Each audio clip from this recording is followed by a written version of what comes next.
আমরা মনে করি আমাদের অনেকেরই ভিন্নমত আছে কিছু কিছু বিষয়ে, তারপরেও এটা ছাড়া আমাদের আর কোনো উপায় নাই। এটা মেনে আমাদের সবাইকে এখন নির্বাচনে যাওয়ার জন্য ঐক্যবদ্ধ হওয়া দরকার।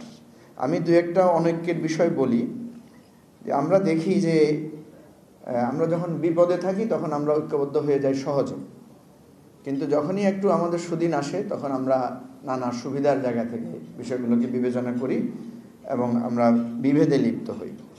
এই বিভেদের দুইটা জিনিস আমি উল্লেখ করি। একটা হচ্ছে যে হেট স্পিচ, একজন আরেকজনের ব্যাপারে হেট স্পিচ দেওয়া। আজকের এই মিটিং থেকে আমি প্রস্তাব করব একটা প্রস্তাবনা দেওয়ার জন্য যে আমরা কোনো রাজনৈতিক দল কারো ব্যাপারে হেট স্পিচ দিব না। দেখেন, মির্জা ফখরুল ইসলাম আলমগীর যখন জামাতের আমির অসুস্থকে দেখতে যায় তখন দেখবেন জামাতের লোকেরা খুবই উচ্ছ্বসিত প্রশংসা করে মির্জা ফখরুল ইসলাম আলমগীরের। কিন্তু আবার কোনো একটা বক্তব্য ওনার যদি বিপক্ষে যায় তখন দেখা যায় মির্জা ফখরুল ইসলাম আলমগীরকেও ভারতের দালাল বা আওয়ামী লীগের প্রতি দুর্বল হিসেবে বলতে তাদের বিবেকে বাধে না। অথচ এই কথা আমরা ভাবি না যে মির্জা ফখরুল ইসলাম আলমগীর বিগত সময়ে দীর্ঘ সময় কারাগারে ছিলেন এই আওয়ামী সরকার নির্যাতনে। একইভাবে জামাতের আমির যখন বলে যে ক্ষমা করে দিবেন তখন প্রচুর লোকেরা ওনাকে নানাভাবে বুলিং করে, কিন্তু উনিও কিন্তু দীর্ঘ সময় জেলে ছিলেন এবং তার দলও কিন্তু ব্যাপক নির্যাতনের শিকার হয়েছে। তাহলে আমরা যখন আরেকজনকে বুলিং করি, আরেকজনকে হেড স্পিচ দেই, তখন আমরা তার সেই অবদানটা, তার অবস্থানটার দিকে বিবেচনা না করেই অন্ধভাবে দিয়ে ফেলি। এই ব্যাপারে একটা হেড স্পিচ বন্ধ করা।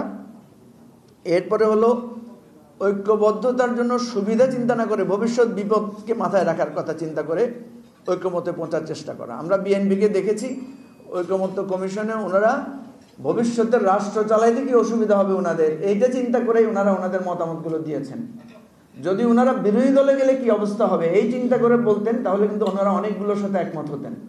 তো সেই জায়গায় আমরা দেখি যে এই ঐক্যমত্য পৌঁছার ক্ষেত্রে নিজের ক্ষমতা এবং সুবিধাকে মাথায় রেখে আমরা মতামত দিই। এগুলোকে যদি আমরা বিপদের কথা চিন্তা করে দিতাম তাহলে খুব সহজে আমরা ঐক্যবদ্ধ হতে পারতাম। যেমনিভাবে করোনার সময় বা শেখ হাসিনার বিরুদ্ধে যেহেতু আমরা দেখলাম সবাই ঐক্যমত্য হয়েছেন, একমত হয়েছেন, তাহলে আমাদের এই ঐক্যবদ্ধতাটা হবে এবং আগামী নির্বাচনটা সুষ্ঠু হতে পারে এবং পরাজয় মেনে নিতে পারে। পরাজয় মেনে নেওয়ার কথা সবাই বলে কিন্তু কেউ নিতে চায় না। সবাইকে ধন্যবাদ। আমি আবারও বলছি কিছু কিছু প্রস্তাব আপনারা এখান থেকে দিলে ভালো হবে ঐক্যবদ্ধতার জন্য, খালি এমনি একটা কমন কথা বললে হবে না। ধন্যবাদ। আসসালামু আলাইকুম।